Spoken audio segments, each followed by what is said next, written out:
সবাই কেমন আছে? আশা করি খুব ভালো আছো।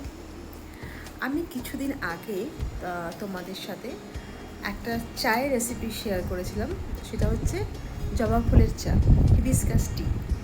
আজকে সেরকমই আমার খুব পছন্দের একটা ফুল, সেটা হলো অপরাজিতা ফুল। এই ফুলের চা কী করে বানাতে হয় আর এই উপকারিতা সম্পর্কে তোমাদের সাথে আলোচনা করব। ভিডিওটা দেখো, খুব ভালো এই চার উপকারিতাও কিন্তু অনেক। চলো তৈরি করে নেওয়া যাক অপরাজিতা ফুলের চা।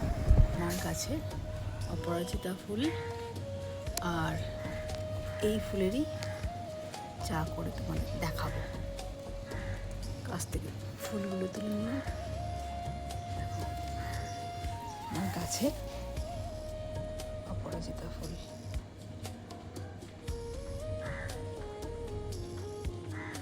আমি ইন্ডাকশানে 2 কাপ জল দিয়ে দেবো। জলটা ভালো করে ফোটার জন্য আমি রাখবো। দিয়ে দিলাম 2 কাপ জল। এই অপরাজিতা ফুলের চাটা ভীষণ উপকার। এতে অ্যান্টিঅক্সিডেন্ট ভরপুর রয়েছে। এতে প্রচুর পরিমাণে অ্যান্থোসায়ানিন নামক একটি অ্যান্টিঅক্সিডেন্ট থাকে, যা শরীরের প্যাডিকলস দূর করে রোগ প্রতিরোধের ক্ষমতা বাড়াতে সাহায্য করে। ত্বক ও চুলের যত্ন করে, মানসিক চাপ ও উদ্বেগ কমায়, ওজন নিয়ন্ত্রণে সাহায্য করে, রক্তে শর্করার মাত্রা নিয়ন্ত্রণ করে। এই চায়ের কিন্তু অনেক উপকার। জলটা ভালো করে ফুটে গেছে, আমি এবার এটা ইন্ডাকশানটা বন্ধ করে দেবো। দিয়ে আমি এই ফুলগুলোকে ভালো করে ধুয়ে নিয়েছি আর এই সবুজ বোঁটাটা ছাড়িয়ে নিয়েছি।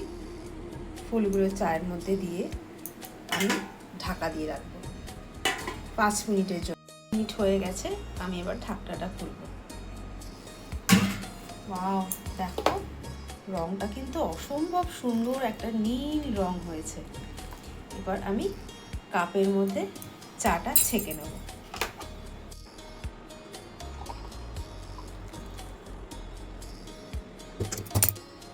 মিশিয়ে 2 কাপ চা আমার রেডি। এবার আমি মিশিয়ে নেব 1 চামচ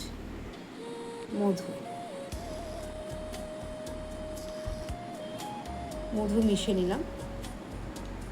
যাদের সুগার বা ডায়াবেটিস নেই তারা কিন্তু চিনিও মেশাতে পারো। আমি মধু মেশালাম। 2 কাপ চা আমি বানিয়েছি এই কারণেই, এই রঙটা তো হয়েছে অসম্ভব সুন্দর। আরেকটা মজার জিনিস তোমাদের দেখাই। আমি 1 কাপ চায়ের মধ্যে মেশাবো একটু লেবুর রস।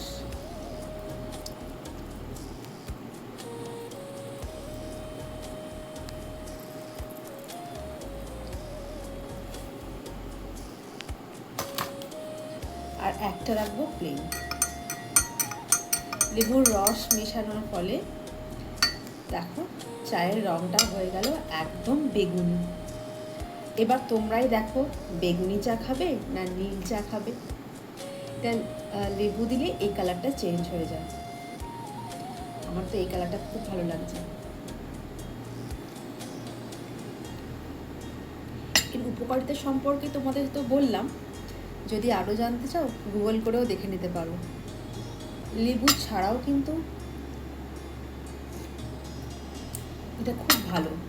আর একটা কথা, তোমরা যদি হাতের কাছে সবসময় টাটকা ফুল না পাও, এরকম শুকনো করেও কিন্তু রেখে দিতে পারো। শুকনো করে রেখে দিতে পারো, স্টোর করে রাখতে পারো ফ্রিজে। আমি এমন শুকনো করে রেখে দিয়েছি। টাটা।